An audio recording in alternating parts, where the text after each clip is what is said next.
All right, welcome back. We have a very special guest today. Tiffany is with us, and Tiffany actually works with us, and she does a lot of the editing. And I am unbelievably grateful for the fact that Tiffany stepped up and said, "Hey, can I share my story?" So, Tiffany, I'm actually really almost giddy, kind of excited about to hear where you're at and what's been going on, and to hear the story behind the story. I'm going to just say thanks for joining us. Thanks for being able to come on here, and let's get into it. Yeah. Well, thank you so much for the opportunity.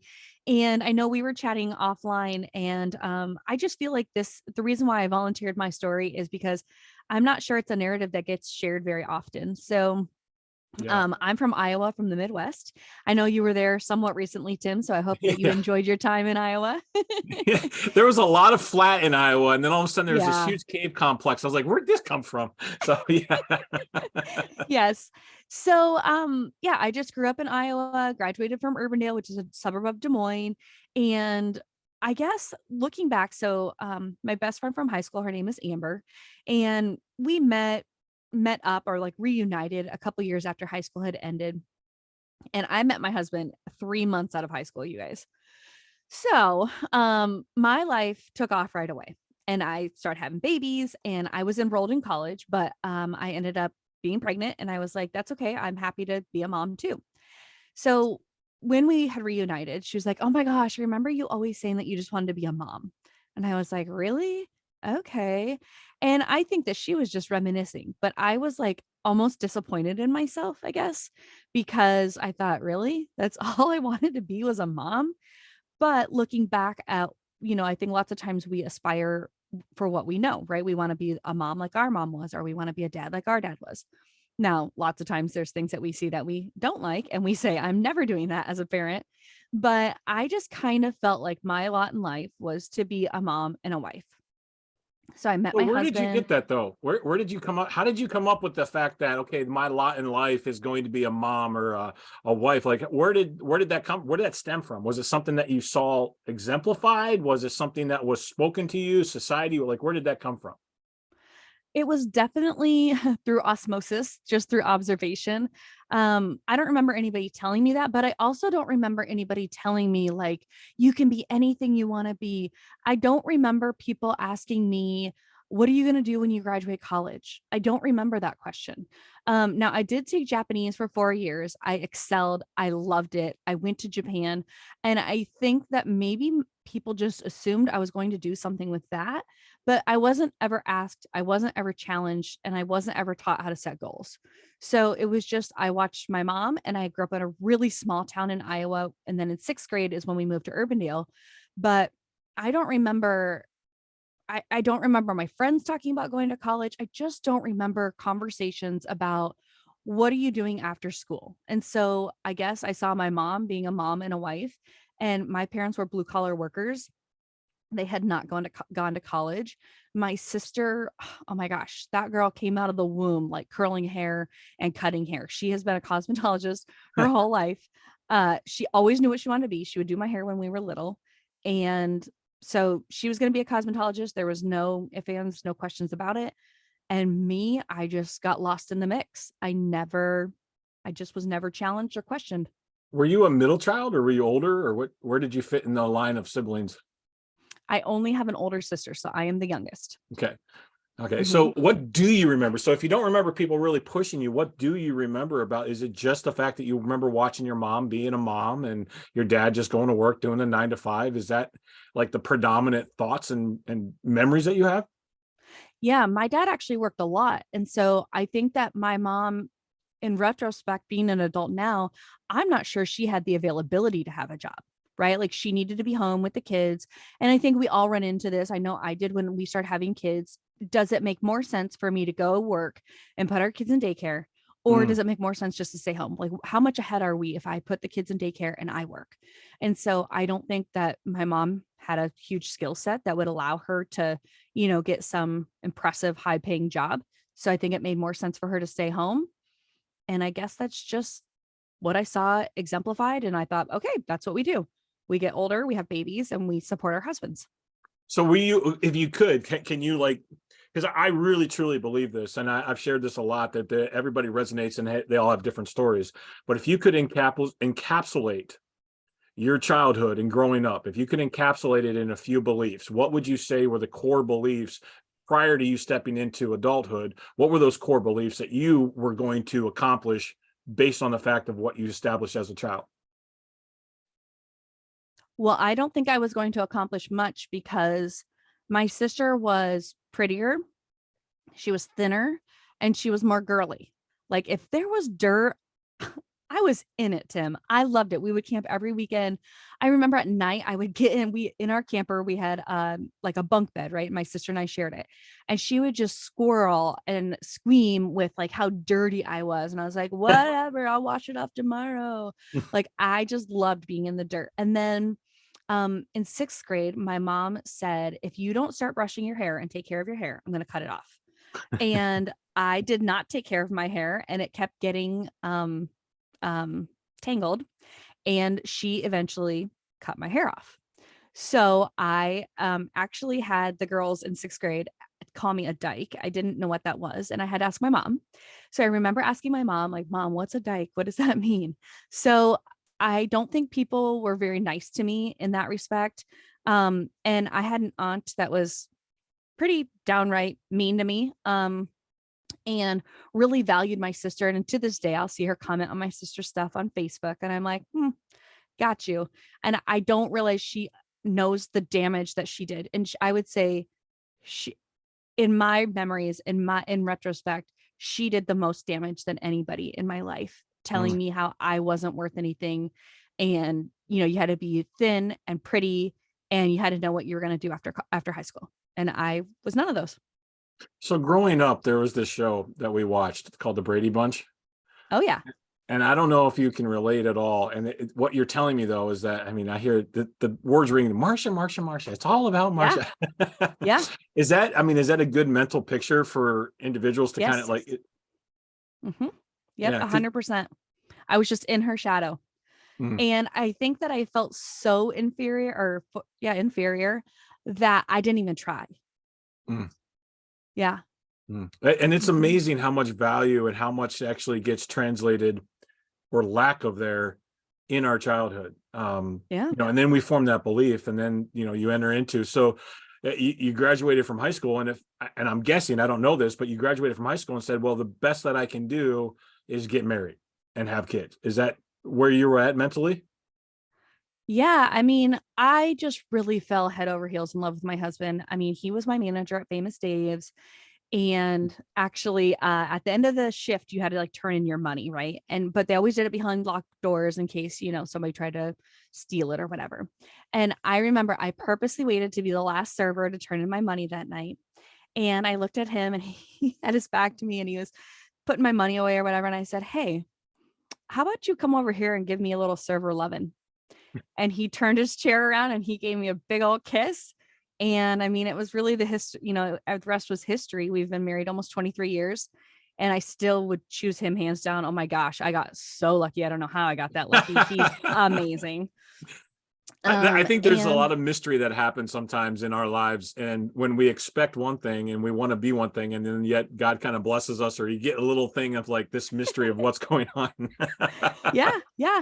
And, I actually think it's interesting too, that we're having this conversation because I know there were 2 times specifically where I think I really tested, does he actually love me? And it was actually, I think Preston was 5 and he's 22 now. So 17 years ago. And I remember kind of pushing him away and testing his love. And he still came back to me. Oh my God, I kind of feel like crying.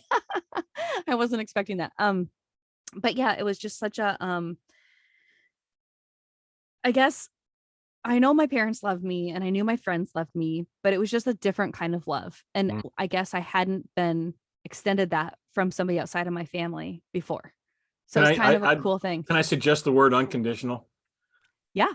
Because that's kind of what it sounds like. And so many times, as far as, and not just the girls growing up, but also the boys growing up, sometimes there's that conditional fact of, whether it's spoken or unspoken. And you mentioned that there's a conditional aspect. I can be accepted or I can be valued if, and Was that the first time that you actually felt that unconditional love from your husband?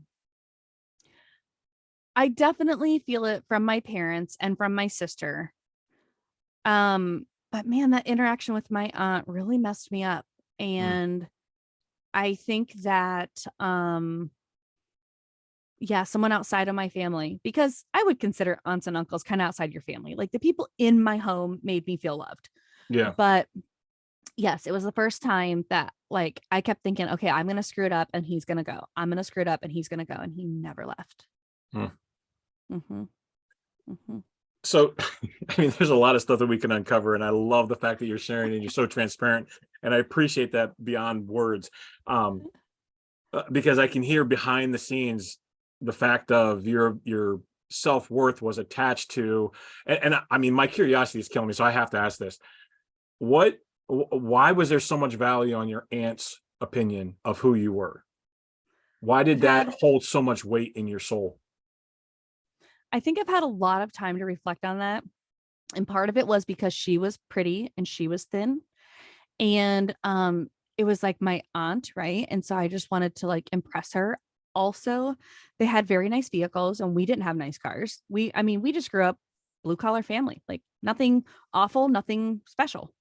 And so I think that she was really accomplished and successful. And I wanted her so badly to see in me what she had seen in my sister. And I never got the time of day. I never got Mm, a chance. And I think one thing that kind of highlighted that is I think I remember my family having an argument and me overhearing my mom talking about it with my grandmother and me being like, "What? She doesn't like me?" No. And then it all just kind of went downhill from there.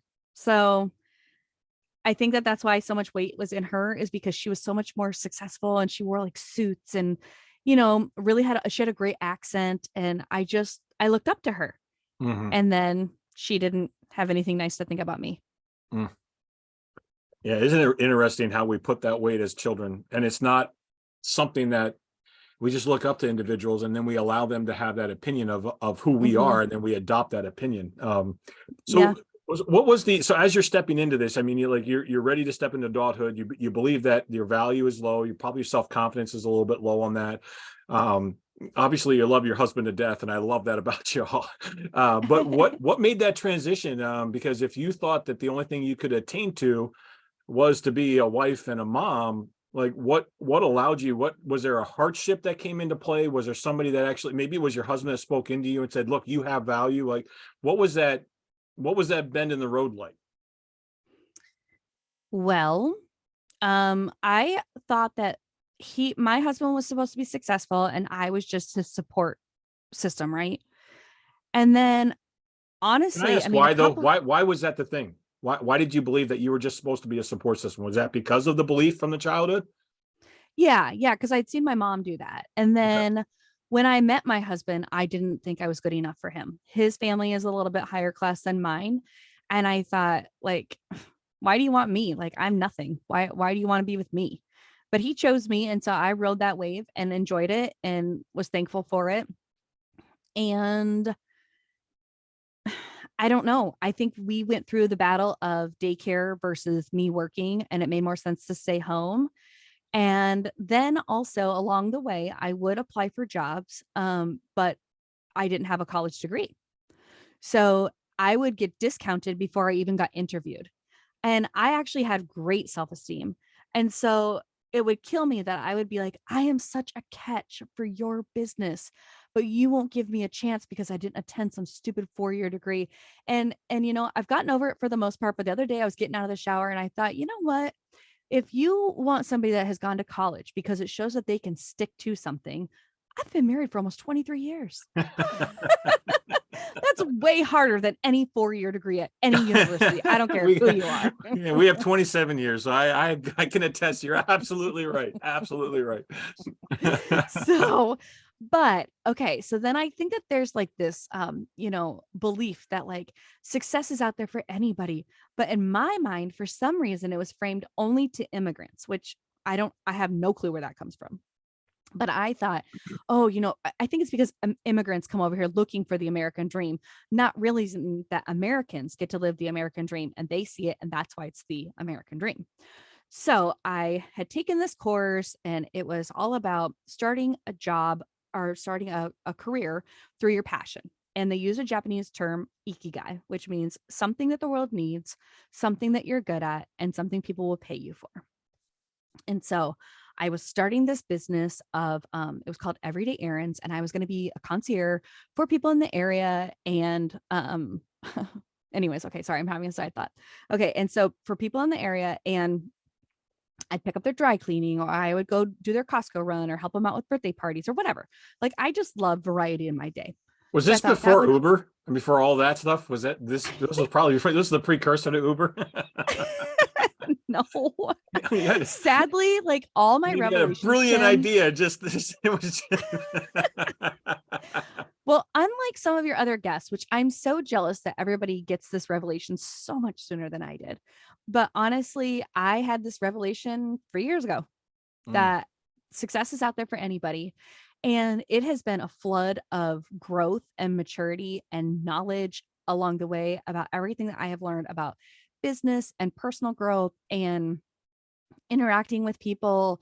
And it really came okay, so quickly. So I took this course and I was going to do this everyday errands and I was going to develop that.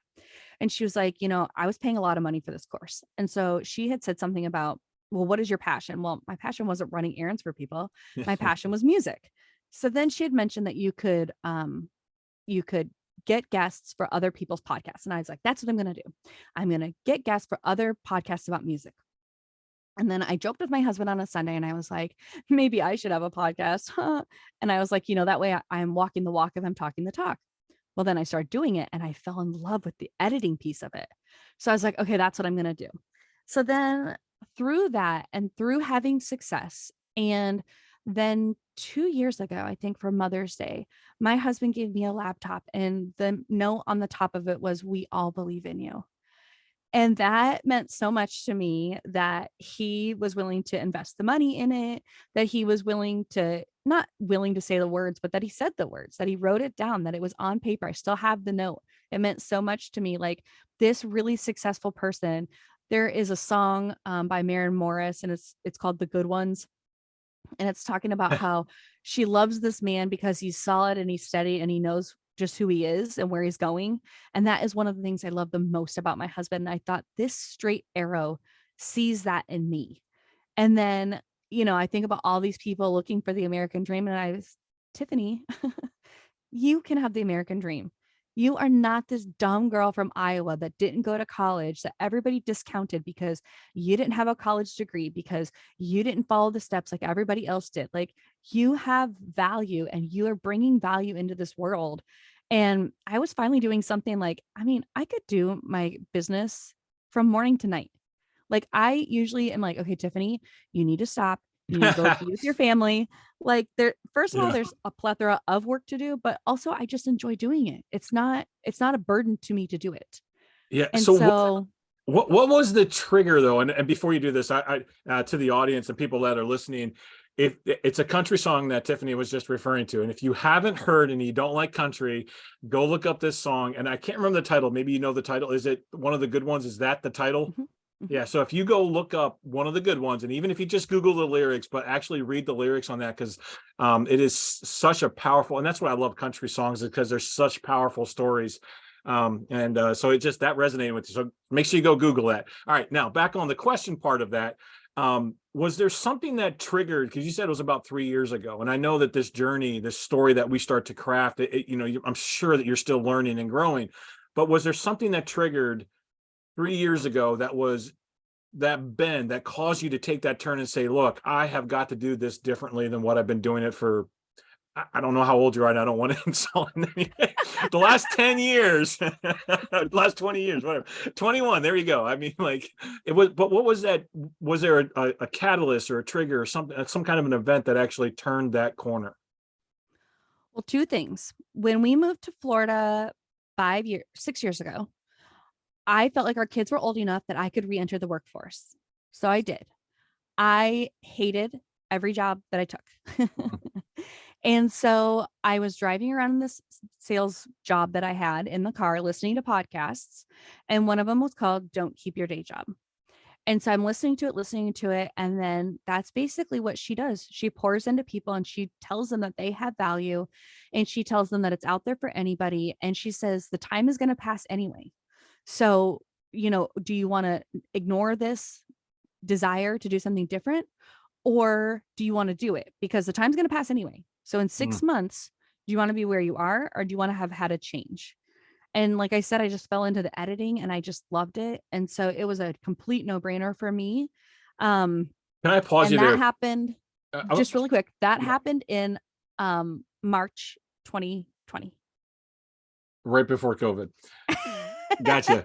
March 2020 is when Michigan got shut down, because the reason why I know that we Yep. had an event that got canceled. Anyway, um, Yep. there are, and I see this. Sometimes it's trauma, sometimes it's an event, sometimes it's a situation. But the fact that you moved and you uprooted, I know my wife. We've moved several times, and so my wife has had challenges when it comes to the stability. Did that also play into it? Just because you had to now figure out new grocery stores and new doctors, and you had to figure out a whole lot of other things. Was that part of that process, that perspective shift? Did that create anything in there? No, I think it was really that our kids were all in school and Okay. I finally felt like it's my time. What do I want to do? I got my 217, the license for life insurance, and that was a joke to say the best. I didn't probably get in with the right company, and it's not my personality. So I had no right getting that degree or that certification. And then I did a sales job, and the sales job was fine. But what I would find is that I would sell something, and then from point B to Z, it would get messed up. And that was really frustrating to me because of my integrity. That's not what I sold that customer. I sold them this awesome service. And instead, it got really messed up. And so Mm, I wanted to do something where I was in charge of it. So if something failed, I was in charge of it. If something broke, it was my fault. Like I was okay with having all that responsibility. yeah. Um, but if I said that the moving, no, because we have moved. We just moved last month. Just because we rent and we had to move. Otherwise we would not have. But we've moved 14 times. Okay. So I've done the same. I think we're around 12 right now. So not quite Yeah, 14, but I think we're around yeah. 12. And for those listening, I mean, I get the reaction. I'm sure you do too. The reaction, like, how do you do that? Like, how do you move that many times? Why can you? And it's definitely, I think, something that speaks towards that entrepreneurial spirit that you have. I'm assuming too that's probably a part of your husband's life as well. That causes that, and then the fact that now, like, okay, I do have time to pay attention, and then again, I'm making big assumptions here, but I think the 20 plus years of your husband speaking positive, encouraging words, and then saying, look, I'm with you, I'm going to stick with you, probably helped for you to even have more confidence to be able to jump off that bridge and say, okay, now I'm going to test some things, and let's try insurance. Sure, why not? Let's try. Well, that's why all of our moves really happened, is because somebody would kind of poach him and be like, "Hey, we want you to come work with us," and we'd be like, "Why not?" Like, Mm, I've always had a just ask policy. Like, you want to ask a question, worst thing they can say is no. So just ask. Like, it's not that big of a deal, and you just have to know if it's a no, then be ready for it, and it's not the end of the world. So, but I would say my husband is 95% entrepreneur. His brain is always going. He's always got the mm, next business in mind. And that has definitely rubbed off on me. And I think seeing him do it and not die made me feel like I could do it and not yeah, die. that's awesome. So That's so he's been a awesome. good example. Yeah. So as we shift into where you're at currently, and I love the way that you framed it. There was two things that really popped out. One is, um, you're never too old. I mean, I don't care what. I Mm. mean, like you said, 20 plus years of marriage and the kids and all the whole nine yards, and you're never too old to get started on something, which I think is awesome. And then the second thing is the fact that we never stop growing and we never stop learning, because that's what you said, is like, man, I've been 3 years into this now and I'm still learning and stuff. So how does that frame your current situation, your current mindset, and what are well, basically, what's the story that you're crafting right now? And what are the beliefs that go around that story? Well, that's a great question. I want to start it off with saying that I have a group of ladies and we all go to brunch. And they're pretty well-to-do ladies. Okay. And I've definitely been forging my way through, but like entrepreneurship, sometimes it's a slow start. And I'm telling you what, it is not a slow start anymore. But it was a slow start there for a while. And feeling like, how do I measure up to these women? Why do they even want me in their presence? Like, I'm Mm, nobody, I'm nothing, right? And then I know that people value my personality, so I know that that's why they would want me around. But as far as like their accomplishments, and obviously it didn't matter to them, and so that's just how I took it. And I'm like, okay, they just enjoy me and go with it and don't question it. So that's what I do. So then one of them was telling me how she's really been watching my journey and how she's so impressed and just all these accolades. And I thought, what? This is mm. coming from this highly successful woman that I'm a big deal. I was like, what? So that was a huge confidence booster, of course. And then recently I had a discovery call with somebody who I thought wanted podcast services. And instead, she was like, I have somebody doing all that for me, but would you do consulting? And I was like, yeah, I would do consulting. And I thought, am I charging her for something that I can't do? Like, can I deliver on this? Can I Mm. bring enough value, But I really felt like I could. So I reviewed her account, did the audit and everything. And I was like, okay, I've got an action plan going into this first meeting. So we went into the first meeting and we didn't even get halfway through the notes. And I thought, oh my gosh, like not that I've arrived because I am definitely always learning, finding workshops, listening to podcasts, how can I get better, personal growth, reading books. And yeah, it was another solidification that like I'm where I'm supposed to be. I am an expert in my field now. And it was just a great feeling. So where am I now? Um Now I am leveling up. So I have my podcast management business. I take care of 11 podcasts. I think I have two more coming on, which is absolutely amazing. I have two people that help me, which is kind of a cool feeling. Like I make enough money, A, that I can pay somebody else, and B, I have enough business that I can enhance somebody else's life is just absolutely incredible. And I think that they have a lot to learn from me, which makes me feel good that I will hire you, I will teach you, and we can grow together. They have strong, that's the other thing too. Like when you hire, you have to hire somebody that has a skill set that you don't have. And so I think that that's great that we're able to learn from each other. And I just feel like sky's the limit. I don't feel like there is any cap on success. And I want everybody to know that, like you said, it's never too late and it's out there for anybody. It's the American dream. If you're in America, it's there for anybody. Yeah. And I've heard so many stories of, things that people could have used as hurdles and roadblocks. And where there's a will, there's a way. Yeah. Yeah, and I do believe this in every possible way. I mean, there's a huge push in our society that you have to make a choice between either being a mom or being a business person. And I love that you're not making Mhm. that choice. You're Yeah. incorporating and making them weave together in a way that is your story. And I love that about you. There's a couple other things, but let me two questions for you. One is how can Okay. people get a hold of you? But the other one Mm. that I love to be able to give you a chance. If those that are listening, what is the one thing that you hope that they take away? If nothing else, this is the one thing. What would be that one thing that you really want to be able to drive home? Okay. Let me see if I can think of how the saying goes. Um, okay, maybe you can help me. We'll have to edit this. Sorry, Alex. Um, um, if you don't, oh God, what is the saying? Um, As soon as we stop recording, it'll come to I you. know it'll come to me. Something to the effect of other people's opinions don't matter if you wouldn't pay so much attention to it. Mm. Um, Let's just make this is Tiffany's quote. And Tiffany's just going to make this quote because this is exact. I think honestly, when it comes from the transparency of your heart, it's going to make more of an impact. So, all right, here's your cue. What's okay, your quote? so I would just say it really doesn't matter what other people think of you or your journey. You just have to know in your heart of hearts that you have to.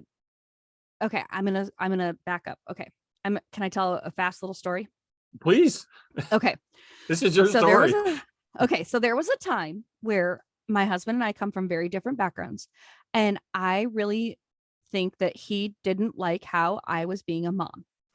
And so I always told myself I wasn't a very good mom. And then one day I was like, I'm a freaking awesome mom. And I was like, no, I hang out with my kids. I'm intentional. I do stuff with them. I find things for them. I do play dates, all this stuff. Right. And so I just got so mad for myself. And I was like, I'm a good mom. And once I put that stake in the sand, I never wavered from it. And so it's the same thing. Whatever you're aspiring to do, I'm going to be a podcast manager. You put that stake in the sand, and that is where you're going.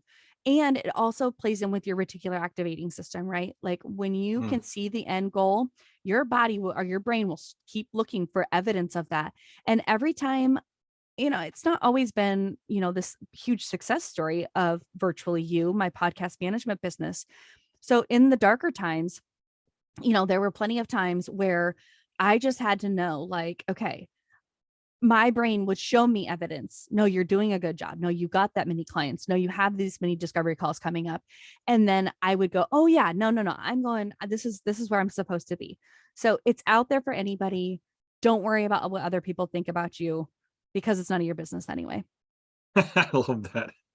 I love that. And if I could sum it up, and this may not be the correct summarization, but you go from being a waitress at Famous Dave's to owning your own business and having employees. I mean, that is a huge step. Plus, you've had a family and your kids are graduating. You've got, man, there's just a lot of accomplishment there and a Yeah, lot of hard thank you. knocks, but a lot of accomplishment. So congratulations on that.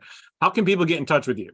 People listening, maybe they want to start a podcast and they say, hey, how do I get Yeah. in touch with Tiffany? She's awesome. Well, thank you. VA.com. On social media, it's at Virtual You Podcast VA. And really quick, the song that we were talking about, there's actually an episode. I have a podcast called Memories with a Beat, and I actually recorded that song and gave my own emotions and memories about that song and dedicated it to my husband. So it's called like Happy Early Valentine's Day Gift. We got to And put that that in the was links. We got to put that okay. in the links. So we Yeah. definitely have to put that in the links for people to hear about it. Yeah, yeah. And I would love to have any kind of conversation, even if somebody's just kind of toying with it, go ahead and schedule a chat with me and we'll see if, this is a possibility or what that roadmap kind of looks like. Also, there's lots of freebies on my website for you to help you get thinking about it and to help you consistently podcast. Yeah, that is so awesome. Thank you. Thank you so much. And I say this every time. Number one, it's like I feel like this is the best story we have, and then we do the next one. So it's like like each one keeps getting better and better.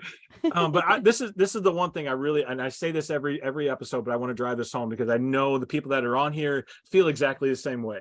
If something was said on this episode, whether it was something that was touched you as a story, whether you implemented it or made a change, please reach out back to us. Reach out to Tiffany and just say, hey, thank you so much for sharing your story. This is what the impact was, or reach out to me so I can pass that along to Tiffany. But again, we love these stories. If you have a story you want to share, we want to hear from you guys. Go ahead and fill out the form. We can get you into the application process. But until next time, Tiffany, thank you so much. I really, really appreciate you sharing your story. It has been phenomenal. Thank you so much. Thank you, Tim. Thank you for the opportunity. And I hope that everybody was encouraged. Yeah, absolutely. We'll see you guys.